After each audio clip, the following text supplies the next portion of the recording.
niyadu waa qodob laga maarmaan waxay culimadeenu ka doodaan ramadaanku markuu saa u soo galo hadaan marka ugu horeysa niyood habeenka ugu horeeyo inaan ramadaan oo dhan soomayo hadaan niyood niyada ugu horeysa habeenka ugu horeysa ramadaan oo dhan aan niyooday ma igu filanta mise habeen oo dhan habeen kasta inaan niyoodo waa niyos waa mas'alay fuqahaadu ka doodaan qaar waxay leeyihiin hal niyaa kugu filaan karta qaarna waxay leeyihiin habeen kasta waa in la niyoodo waa dood fuqahada dhextaal laakiin waxa ku fiican inaad habeen kasta niyeysato oodan halmaamin waa niyootay soonkii waa ku guntamay waa ku xidhmay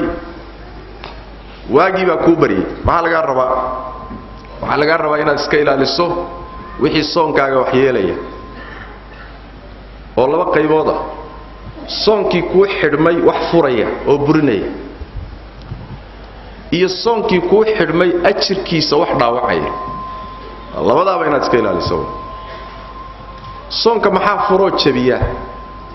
dhowr shay waa kow waxa soonka jabiya cunitaanka iyo cabitaanka quraankuna waa inoo sheegay sunnada nabiguna waa inoo sheegtay waana ijmaaca waa la isla ogoliyay caamatul muslimiinna way yaqaanaan waxaa la mid ah cunitaanka iyo cabitaanka alxuqan almughadhiya irbadaha shirka bini aadamka dheefiya oo cuntada iyo cabitaanka lagaga kaaftoomo sida midan aanu naqaano kale faleebada glucose shirka la siinayo ama biyo caadiyaba la siinayo cunana ma aha cabitaanna ma aha laakiin cunadii iyo cabitaankii bay la macno tahay hayl maadaama cuntadii iyo cabitaanka ay ka kaafin karto iyagii bay la mid tahay soonka way jabini marka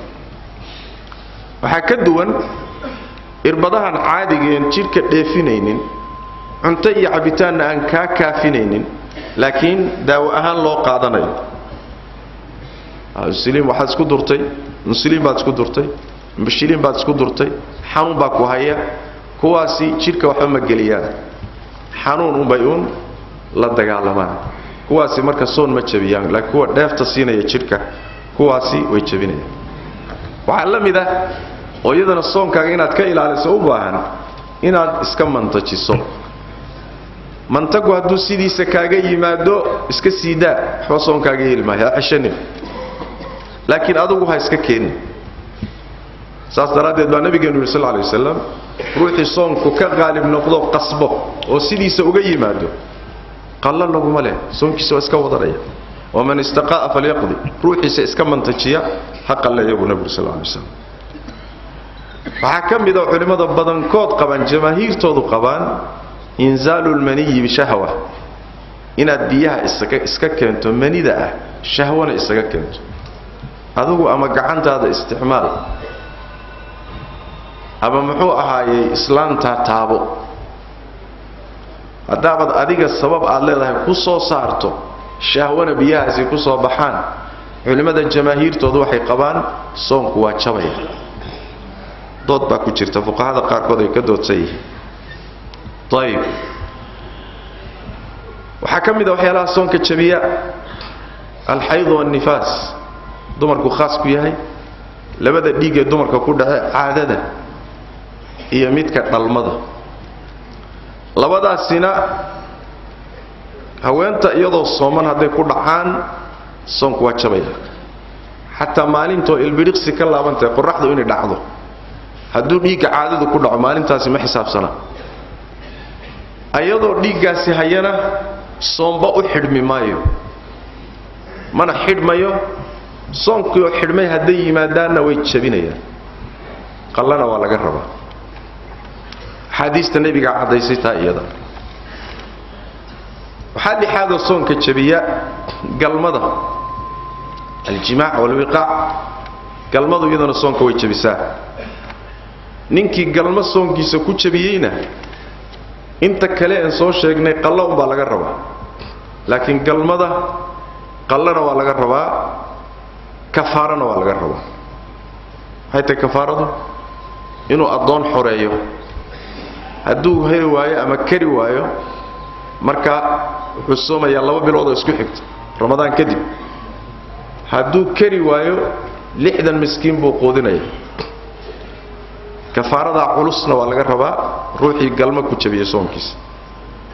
arimahaasi waa arimaha soonka jabiya oo laga ilaalin haddaad mid kamida ku dhacdana soonkaagu waa jabaya laakiin inay soonka jabiyaan shuruud baa ku xidhan shardiga koowaad waxa weeye in aad samayso adigoo isxusuusan oon ishalmaansanayn haddaad cuntood cabto adigoo ishalmaansan inaad sooman tahay waad halmaantay maalmaha hore dhacdaa inta badan markaasaad ay iska cuntood iska cabto galmadiina ku dar haddayba halmaan ku dhixi karto way iska dhixi kartaa lafteeda sooma ayadana ku dar iska matajinti waxyaalaha soonka jabiya haddaad halmaan u samayso soonkii jabi maayo xadiidka nabiga ku tus salawaatu rabbi wa salaamu alayhi ruuxii halmaamo cuno cabba soonkiisa ha dhamaystirto ilaahay baa quudiyo cunto siiyay kuwa kalena waa looga qiyaas qaadanaya marka waa inaad isxusuusan tahay markii ay soonka jabinayaan ka labaad waxa weeye ruuxu waa inuu caalim yahay oo garanayo shaygan inuu soonka jabiyo oo la diiday waqtigana waa inuu garanayo hadduu jaahil yahay ama waqtigii uu jaahil ka noqday ama mas'aladii uu jaahil ka noqday sidaasuu wixii soonka jabinaya ku sameeyey marka isagana soonkiisu ma jabayo مثلا واجي وبريي وسلي واجي ما بريي markaasuu suxuurtay soonkiisu ma jabayo sida xadiidkii Adi ibn Hatim ku yimid kadalika qorraxdii oo wali dhicin buu sir way dhacday markaasuu afuray soonkiisu ma jabayo laana waqtigii uu jaahil ka noqday xadiidka Asma bint Abi Bakr fi sahih al-Bukhari baa isagana ku tusay طيب marka waa inuu garanayo تصدحات وحوي شرطك صدحات أن يكون مختارا غير مكره وإنه خيار كيس قصة مليون لقصب هذه وحي سون كتشبين يلقوا قصبه أو قصب لقوا سي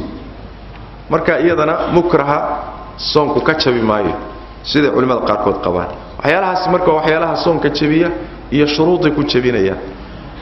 قيبت الله بعد